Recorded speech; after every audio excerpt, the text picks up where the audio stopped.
in my experience. Normally, if you're trying to do something bad, you're not like, "Dear Diary, I did this bad thing, signed Beauregard." Yeah. You get what I'm putting down? It'd be obvious.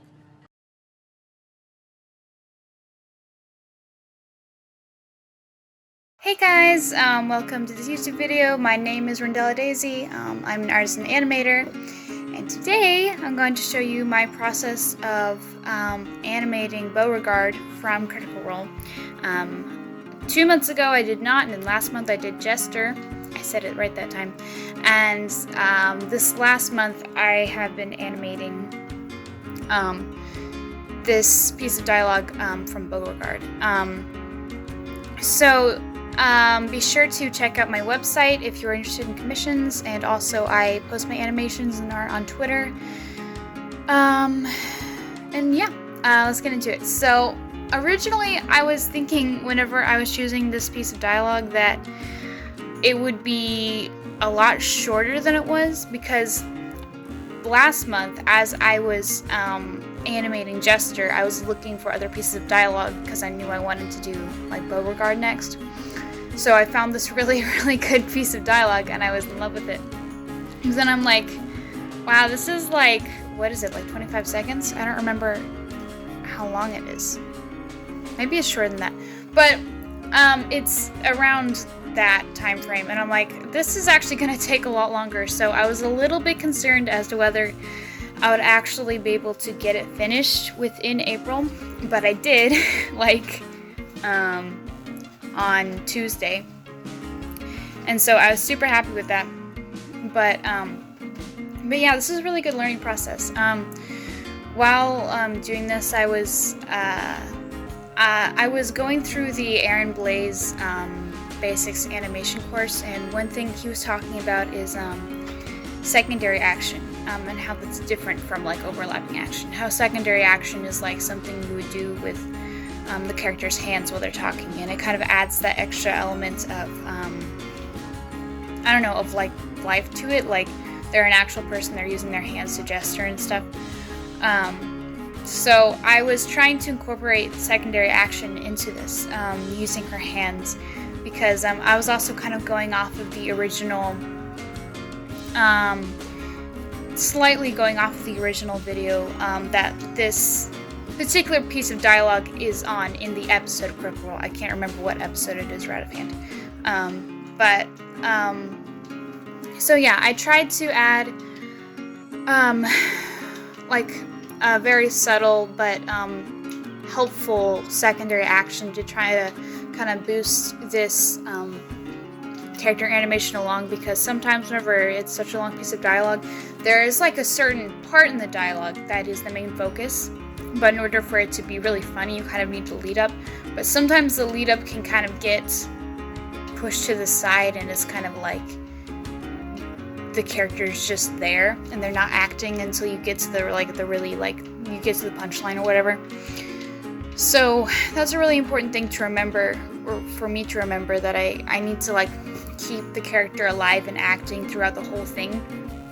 And I kind of had a hard time feeling motivated to work on this about halfway through the project, because I had gotten, I believe, all of the keyframes done and all of the breakdowns done, and then I went on to doing the timing, and I like lost an hour of progress on this because I didn't save. So yeah.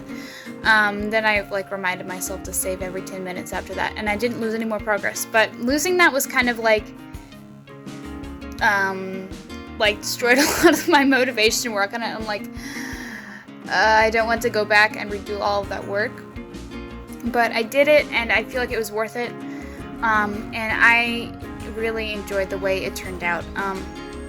I was contemplating, I was thinking about, again, like how I kind of wanted to play with the character design a little bit. Like, if you've seen my Jester animation, her eyes are completely different.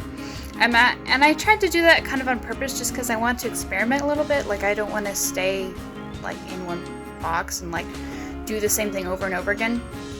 So I wanted to experiment with that a little bit. And then also I feel like moving forward, I want to keep doing like D&D animations, and I think I want to keep doing some Critical Role because I like the characters from that so much. But I feel like I want to do more action animations. I feel like I'm getting a little bit stuck with all of this dialogue, because dialogue is helpful for me to do, is helpful for me to do in order to learn, but also if I'm doing it over and over again, it gets a little tedious, because if I'm choosing, I've been doing this 3 months in a row, and so I'm kind of getting into a comfort level or comfort zone, and I kind of need to be able to break out of that a little bit. So that's something I'm planning to do this next month in May. I'm going to try to do something that's a little bit more action-y, because I feel like that will help me. Because I have a hard time trying to figure out how to do like broader animation, like moving the entire body. And I still need to work on acting. I think sometimes whenever I'm animating, it's a bit stiff, but you know, that all comes with experience, and I'm doing some studies for animation and stuff like that, and I think I'm making good progress, but you know, it's always a learning factor. You're always learning. Yeah, I think that I'm really excited for this next month, because I think I'm going to be able to try to do some stuff that I haven't been able to try to do before. I've been building up a lot of inspiration, trying to figure out what I want to do exactly. And I'm super excited for like the possibilities of what I could do, like if it's a fight scene or whatever. I still actually need to figure out what I'm going to do, but I think it will be really cool. But yeah, I did have a lot of fun with this, even though I did have problems with motivation. I had a lot of fun trying to make her look as like done as I possibly could. Like with Jester, I was trying to make her like really uber expressive and like happy, and like, you know, switching between like concerned or frustrated to like really happy, and like those huge emotion shifts happen really quickly. And this one, I think it was fun because I was just trying to make her look like as done as possible the entire time. Like, guys, we know this. And I felt like that was a really interesting thing to do, because I haven't really tried to do that before in an acting scene with dialogue. It's just not something I've really done before.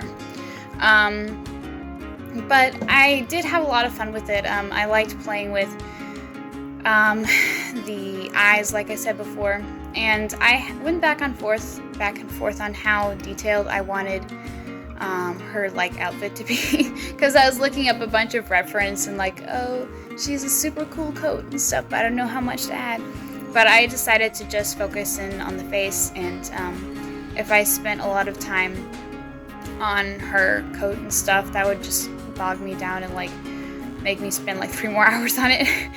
But yeah, I'm happy with the way it turned out. I think it's also interesting because with this one, I didn't spend as much time on the hair. I kind of spent more time on her hands than I did on her hair, which was, you know, kind of the opposite of last time. With Jester, I tried to spend a lot of time on her hair because I felt like it really added to that element of making her seem lifelike. But I felt like in this animation, the hands were a lot more important.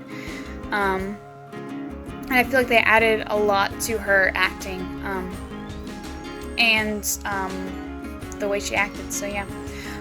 So if you enjoyed this video, be sure to give it a like, and if you want to see more, subscribe.